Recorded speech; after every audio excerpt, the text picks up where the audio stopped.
નમસ્કાર વિદ્યાર્થી મિત્રો, તમારા બધાનું સ્વાગત છે આપણી યુટ્યુબ ચેનલ ઈ સ્ટડી મિત્રમાં। તો જેમ આપણે એનએમએમએસના અત્યારે વિડીયો જોઈએ છીએ, એમાં પાછલા વિડીયોમાં આપણે 2024માં પૂછાયેલા સામાજિક વિજ્ઞાનના પ્રશ્નોનું સોલ્યુશન કર્યું હતું, પરંતુ તેમાં આપણે 10 પ્રશ્નો જ લીધા હતા। તો આ વિડીયો એનો આગળનો ભાગ થવાનો છે। આપણે બીજા 10 પ્રશ્નોની વાત કરવાના છીએ। ચાલો આપણે વિડીયોને શરૂ કરીએ સામાજિક વિજ્ઞાનના પ્રશ્નો સાથે। અંગ્રેજોના શાસનકાળમાં ભારતમાં કુલટી, બુરહાનપુર અને ભદ્રાવતીમાં કયા ઉદ્યોગના કારખાના શરૂ કરવામાં આવ્યા હતા? જવાબ આવશે ઓપ્શન બી, લોખંડ પોલાદ ઉદ્યોગના કારખાના શરૂ કરવામાં આવ્યા હતા। આગળનો પ્રશ્ન છે, આંધ્રના ભોજ તરીકે કોને ઓળખવામાં આવે છે? આનો જવાબ આવશે ઓપ્શન એ, કૃષ્ણદેવરાય।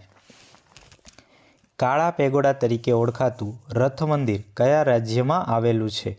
તો એનો જવાબ છે ઓપ્શન બી, ઓડિશામાં આવેલું છે। એના પછીનો પ્રશ્ન છે, અગ્નિકૃત ખડક એટલે બેસાલ્ટ, તો જળકૃત ખડકમાં એનો ઓપ્શન કયો આવશે? તો જવાબ આવશે રેતાળ પથ્થર। આગળનો પ્રશ્ન છે, નીચેનામાંથી કયું મોસમી પવનોનું ઉદાહરણ છે? તો એનો જવાબ આવશે ઓપ્શન બી, નૈઋત્યના પવનો। આગળનો પ્રશ્ન, તમને એક સિમ્બોલ આપેલો છે અને કીધું છે કે આ સંકેત શું દર્શાવે છે? તો એનો જવાબ આવશે ઓપ્શન બી, નો યુટર્ન, એટલે કે તમે યુટર્ન અહીંયાથી લઈ શકશો નહીં। આગળનો પ્રશ્ન છે, વિશ્વ ગ્રાહક દિન ક્યારે ઉજવવામાં આવે છે? જવાબ આવશે 15મી માર્ચ। સ્ટોરેજ બેટરી બનાવવા કયું ખનિજ ઉપયોગી છે? તો એનો જવાબ આવશે ઓપ્શન બી, સીસુ। આગળનો પ્રશ્ન જોઈએ, નીચેનામાંથી કયું દુર્લભ સંસાધન છે? તો એનો જવાબ આવવાનો છે ઓપ્શન એ, ક્રાયોલાઇટ।